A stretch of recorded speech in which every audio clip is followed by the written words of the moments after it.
இனி நம்ம கார்த்தி நடிச்ச வாவாத்தியார் படத்தோட ரிவ்யூ தாங்க பார்க்க போறோம். இந்த படத்தோட ஒன்லைன் பாத்தீங்கன்னா, நம்ம கார்த்தியோட தாத்தா ராஜ்கிரண் பாத்தீங்கன்னா தீவிரமான எம்ஜிஆர் ஃபேன். இவர் பாத்தீங்கன்னா கார்த்திய அவரோட எம்ஜிஆரோட நல்ல குணங்கள், அவர் ஹெல்ப் பண்ற குணங்கள் அதெல்லாம் சொல்லி கார்த்தியை வளர்க்குறாரு. கார்த்திக்கு பாத்தீங்கன்னா அந்த எண்ணமே இல்லை, அதை ஹெல்ப் பண்ற எண்ணம் அதெல்லாம் சுத்தமா இல்லை. இவர் கார்த்திக் பாத்தீங்கன்னா வளர்ந்து ஒரு போலீஸ் ஆஃபீஸராக வர்றாரு. ஆனா அவர் பாத்தீங்கன்னா நிறைய லஞ்சம் வாங்குறது, நிறைய கெட்டது பண்றது அதெல்லாம் பண்ணிட்டு இருக்காரு.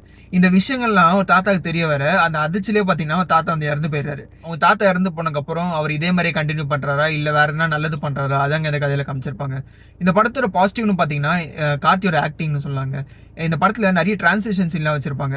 டக்குன்னு எம்ஜிஆர் மாதிரி நடிப்பாரு, இவர் டக்குன்னு அவர் மாதிரி நடிப்பாரு. அந்த சீன்லாம் நல்லா இருந்ததுங்க.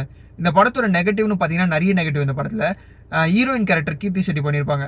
அவங்க எதுக்கு பண்ணாங்கன்னே தெரியலங்க. இந்த கேரக்டர் இந்த படத்துல தேவையே இல்லை. ஒரு ஸ்பிரிச்சுவல் லேடி மாதிரி வருவாங்க, அதெல்லாம் எதுக்கு பண்ணாங்கன்னு ஒண்ணுமே தெரியலங்க. இந்த படத்துல ஆனந்த்ராஜும் நடிச்சிருப்பாருங்க. அவர்லாம் என்ன மாதிரி ஆக்டர், அவர் கேரக்டரே வேஸ்ட் பண்ணிட்டு இருப்பாங்க. இந்த படத்துல மொத்தமா ஒரு 5 சீன் அது மாதிரி தாங்க வந்திருப்பாரு அவரு. இந்த படத்துல கேரக்டர் டெஃபினிஷன் பாத்தீங்கன்னா ஒர்க் அவுட்டே ஆகல. மஞ்சள் முகம்னு ஒரு குரூப் வருவாங்க. அவங்க வந்து ஒரு விஷயத்தை வந்து எதிர்க்கிற மாதிரி காமிச்சிருப்பாங்க. எதனால அந்த விஷயத்தை எதிர்க்கிறாங்க அதெல்லாம் எதுவுமே பேக் ஸ்டோரி எதுவுமே காமிச்சிருக்க மாட்டாங்க. அந்த விஷயம்லாம் கொஞ்சம் ஒர்க் அவுட் ஆகல இந்த படத்துல. ஓவரால் இந்த படத்தை பொங்கலுக்கு உங்களுக்கு போர் அடிச்சதுன்னா போய் பாருங்க இந்த படத்தை.